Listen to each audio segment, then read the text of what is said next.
Assalamualaikum warahmatullahi wabarakatuh. Oke, di video kali ini kita akan membahas tentang filsafat matematika dan filsafat pendidikan matematika dari mata kuliah sejarah matematika oleh saya sendiri ya, Dr. Zaif Syahrozi.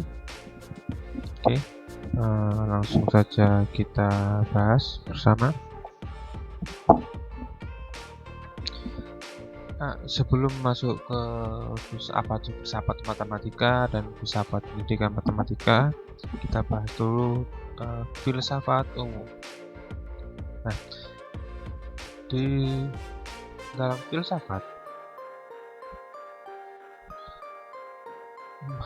manusia adalah makhluk yang bertanya. Bertanya dalam hal apa? Mula-mula dia bertanya tentang apa, misalkan benda apa itu. Lalu bertanya tentang mengapa bisa terjadi, misalkan dulu terciptanya teori gravitasi, ada sebuah apel jatuh, apa yang terjadi pada apel tersebut, mengapa apel tersebut terjadi, itu yang menjadi jika bakal dalam filsafat, karena keinginan tahuan dari seorang manusia.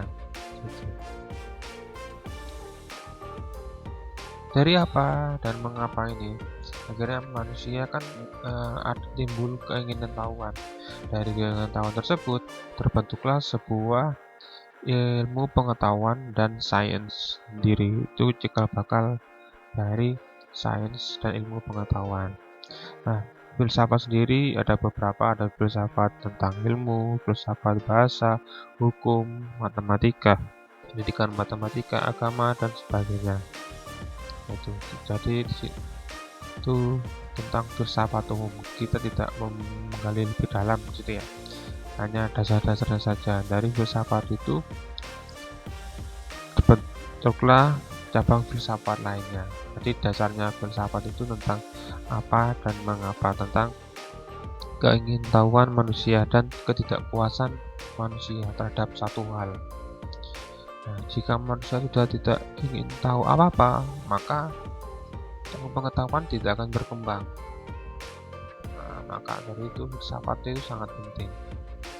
Nah, makanya ilmu pengetahuan pasti akan selalu berkembang. Jika manusia tidak ingin tahu atau tidak ada rasa penasaran, ilmu pengetahuan akan berhenti.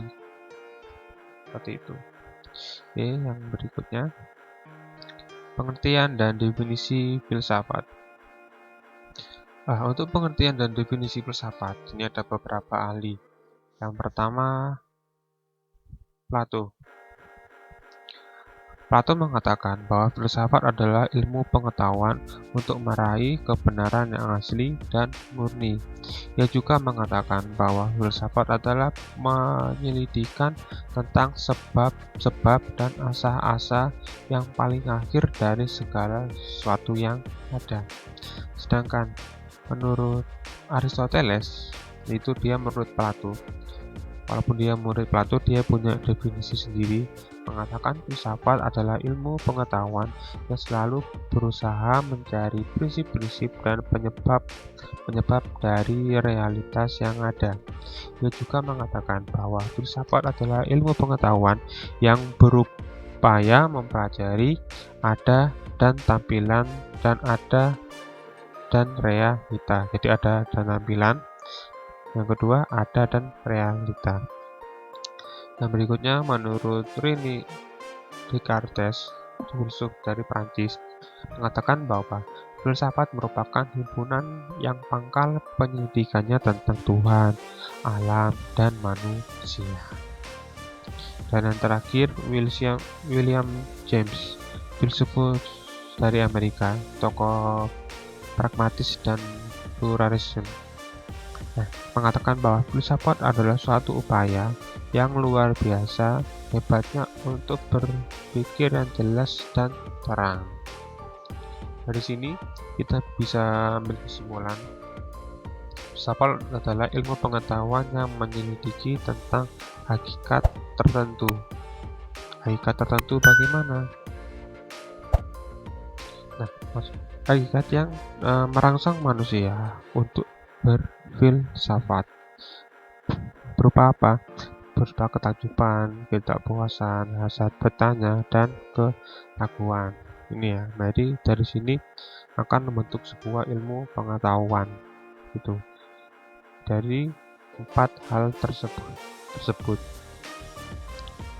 Nah, di sini ada sifat dasar filsafat, yaitu berpikir radikal, artinya sampai ke akar-akarnya, dicari dia sampai akar-akarnya, mencari asas atau esensi dari realita yang ada, memburu kebenaran, mencari kejelasan, berpikir rasional, seperti itu. Nah, dari sini peran filsafat itu apa? Sebagai pendobrak dalam hal apa? Ada mitos, kezaliman, dan penipuan. Nah, karena itu kita mencari benar apa tidak mitos tersebut atau tidak benar apa tidak, sebagai pembebas, membebaskan dari segala penjara. Penjara di sini maksudnya adalah kebodohan. Kan sebelum ada ilmu pengetahuan, manusia kan dalam masih bodoh ya. Maksudnya bodoh di sini misalkan dulu menganggap bumi itu datar, padahal bumi itu kan bulat. Nah, situ ya, membebaskan dari situ, contohnya membimbing untuk berpikir, itu filsafat. Oke, yang berikutnya cabang-cabang filsafat. Nah, Aristoteles membagi filsafat dalam 3 cabang. Yang pertama, filsafat spekulatif atau filsafat teoritis. Nah, di sini filsafat ini bersifat objektif. Dalam bidang ini termasuklah fisika, ada metafisika, biopsikologi, dan lainnya. Tujuan utama filsafat spekulatif adalah ilmu pengetahuan demi ilmu pengetahuan itu sendiri. Maksudnya, misalkan kita dalam cabang fisika, itu kita mencari sebuah ilmu ya yang berkaitan dengan fisika. Jadi ilmu tersebut dipakai untuk dalam hal fisika sendiri. Maksudnya itu artinya ilmu pengetahuan untuk ilmu pengetahuan sendiri. Yang berikutnya filsafat pratika.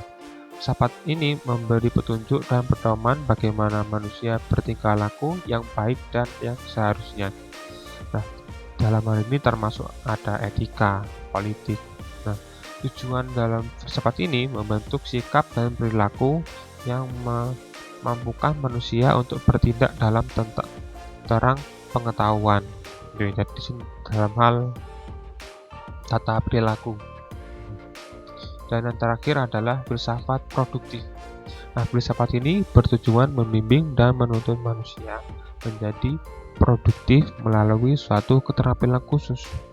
Tujuannya utamanya adalah agar manusia sanggup menghasilkan sesuatu, baik secara teknis maupun secara puitis dalam pengetahuan yang benar. Lebih produktif, tahu ya istilah produktif itu ya.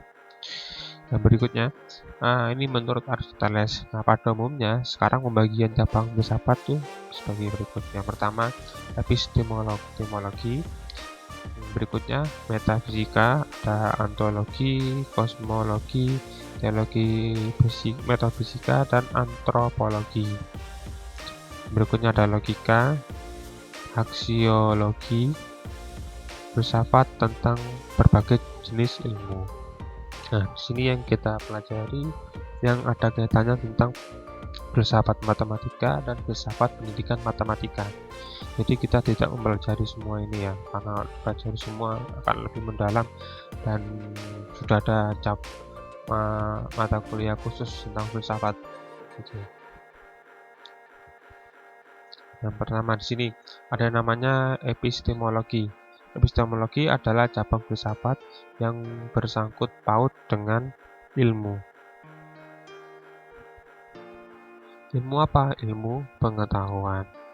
Nah, epistemologi itu berasal dari 2 kata Yunani, yaitu episteme atau pengetahuan dan logos atau kata pikiran, percakapan atau ilmu. Jadi, epistemologi berupa kata, pikiran, percakapan tentang pengetahuan atau ilmu pengetahuan. Nah, ada 3 jenis pengetahuan. Yang pertama, pengetahuan biasa. Pengetahuan ini hasil dari penyerapan inderawi terhadap objek tertentu yang dijumpai. Yang kedua, pengetahuan ilmiah, yaitu pengetahuan yang diperoleh melalui metode-metode ilmiah yang menjamin kebenaran atau kepastian yang dicapai. Pengetahuan ini disebut sains lebih terkenalnya. Dan yang ketiga, pengetahuan filsafat, yaitu pengetahuan yang berkaitan dengan hakikat, prinsip, dan asas dari seluruh realita yang dipersoalkan seluruh objek yang hendak diketahui.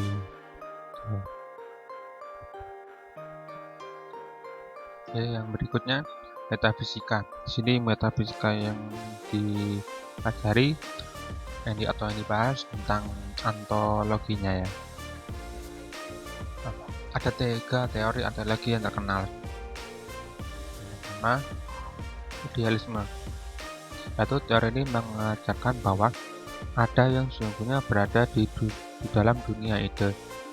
Maksudnya segala sesuatu yang tampak dan wujud nyata dalam indrawi hanyalah merupakan gambaran dan bayangan dari yang sesungguhnya yang berada di dunia ide. Ide bagaimana ide kita sendiri.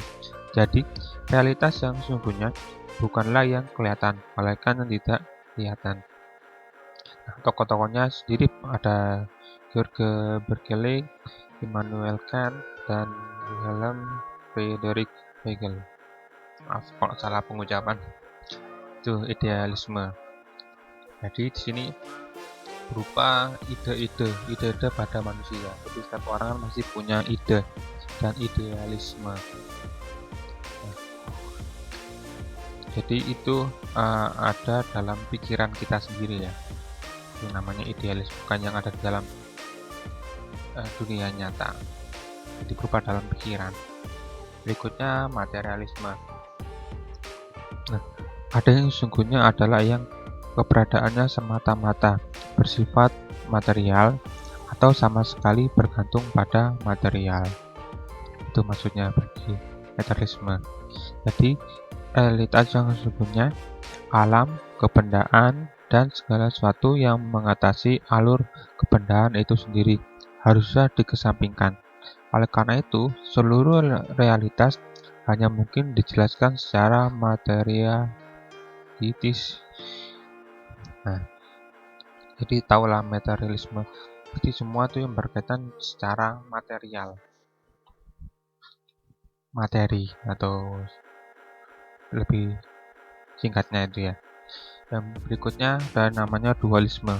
Teori ini mengajarkan bahwa substansi individual terdiri dari 2 tipe fundamental yang berbeda dan tidak dapat direduksi kepada yang lainnya. Direduksi maksudnya dikecilkan ya, atau disederhanakan. Nah, kedua tipe fundamental dari substansi itu adalah material dan mental. Itu ya, jadi saling berkaitan materi dan mental. Dengan demikian, dualisme mengakui bahwa realitas terdiri dari materi atau secara fisik dan mental atau yang keberadaannya tidak kelihatan secara fisik. Itu ya.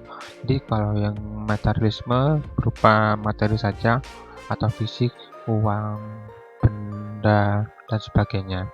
Kalau dualisme, dia menganut materialisme dan mental. Itu ya, atau psikis. Oke, yang berikutnya aksiologi.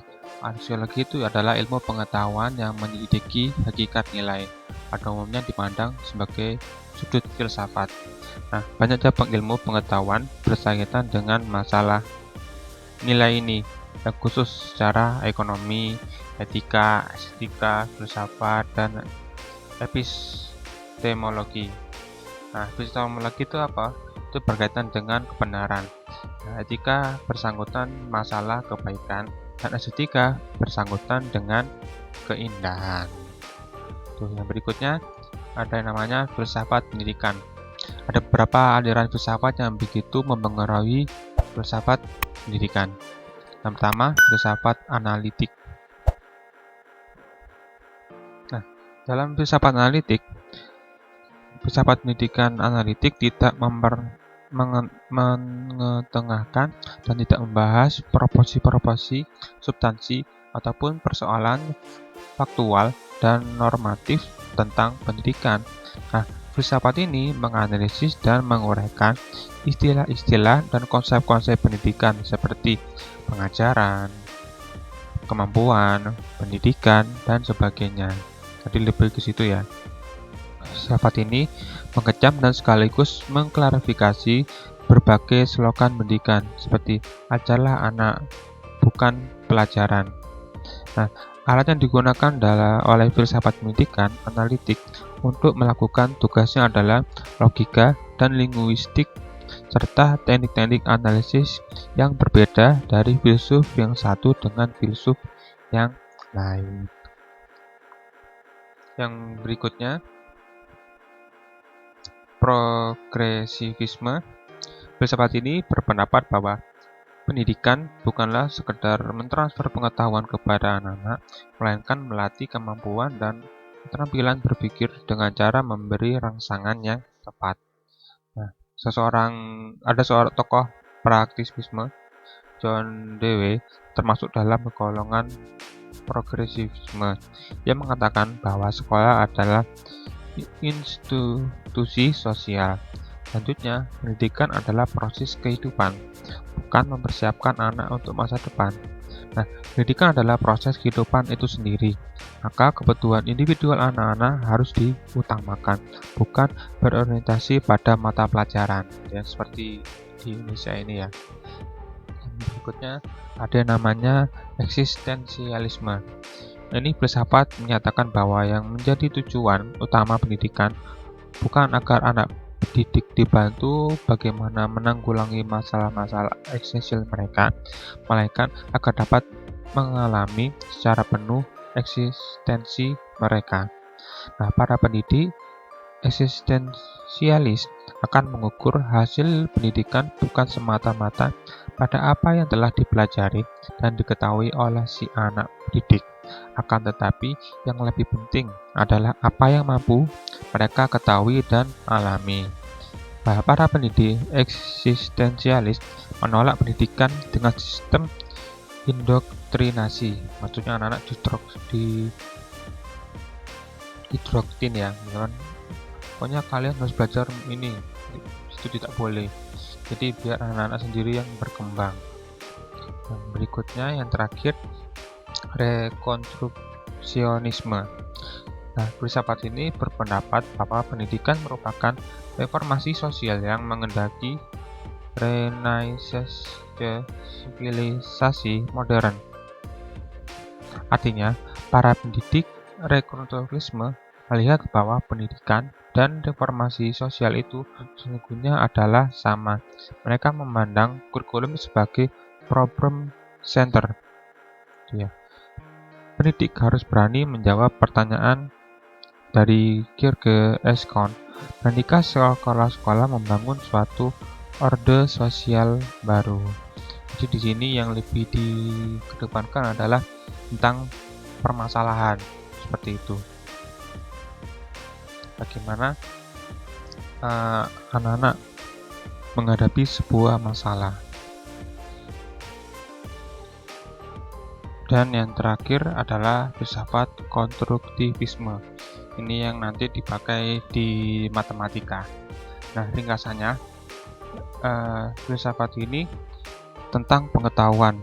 Pengetahuan bagaimana? Yang pertama, pengetahuan bukanlah gambaran kenyataan belaka, tapi selalu merupakan konstruksi kenyataan melalui kegiatan subjek. Ya.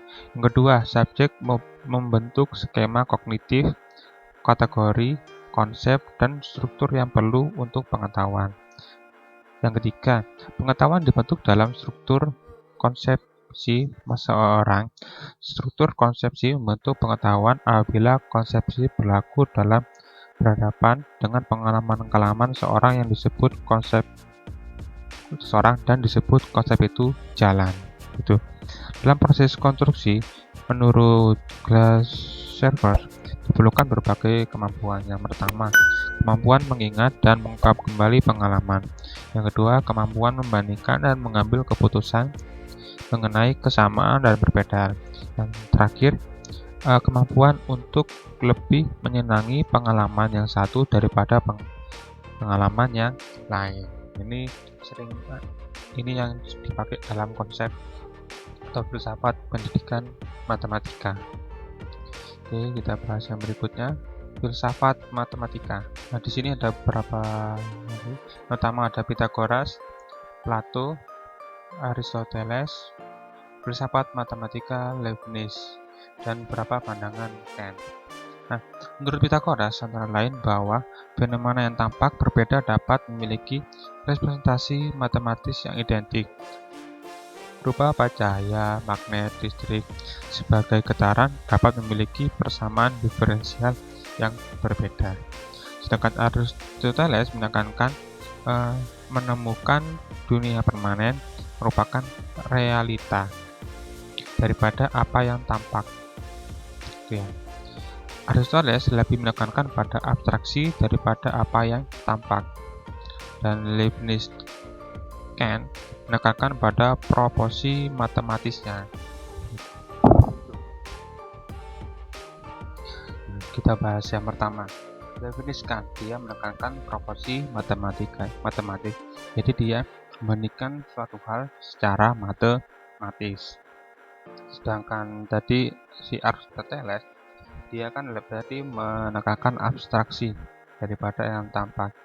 Jadi dia mengabstrakkan. Kalau di dalam matematika kita tahu istilah abstrak ya.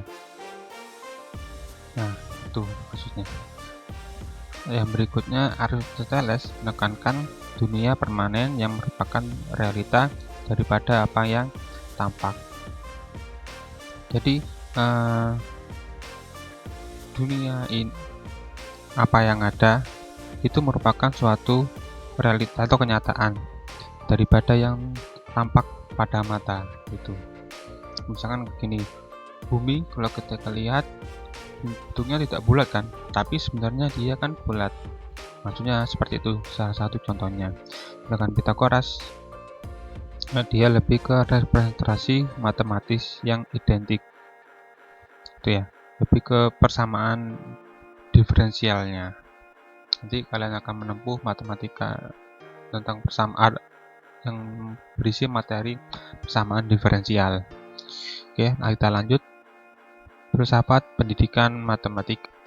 Yang pertama, sini menurut Wayne, pendidikan matematika adalah suatu studi aspek-aspek tentang sifat dasar dan sejarah matematika yang kita pelajari sekarang, beserta psikolog belajar dan mengajar yang berkontribusi terhadap pengalaman guru dalam tugasnya bersama mahasiswa, bersama-sama studi dan analisis kurikulum pendidikan yang mendasari pengembangan dan praktik penggunaannya di kelas. Lebih ke terapan pembelajaran berarti ya di sini. Jadi di sana ada RPP, kurikulum dan sebagainya. Situ. Nah, filsafat pendidikan matematika mempersoalkan masalah-masalah sebagai berikut. Pertama, sifat dasar matematika. Bagaimana sifatnya? Sejarah matematika. Psikolog belajar matematika, teori mengajar matematika. Nanti pasti kalian akan menempuh juga teori tentang cara mengajar. Psikolog belajar matematika. Bagaimana cara menyampaikan ke anak yang baik, ya, agar anak-anak paham, tahu kondisi anak, seperti itu. Ini juga kaitannya dengan psikolog anak dalam kaitannya belajar matematika. Jadi psikolog belajar sama anak ini pasti berkaitan. Yang berikutnya, pengembangan kurikulum matematika sekolah dan pelaksanaan kurikulum matematika di sekolah. Nah, ini saling berkaitan di sini. Nah, filsafat konstruktivisme yang sebelumnya kita pelajari banyak mengaruhi pendidikan matematika sejak tahun 90-an. Gitu. Jadi di sini lebih menekankan di filsafat konstruktivisme dalam pendidikan matematika. Nah, konstruktivisme berpandangan bahwa belajar adalah membentuk pengertian oleh si belajar, maksudnya pelajar itu ya, maksudnya si belajar atau orang yang belajar. Nah, berikutnya, jadi siswanya harus aktif dengan guru bertindak sebagai mediator atau fasilitator. Ini konsep yang dipakai dalam kurikulum 13 sekarang.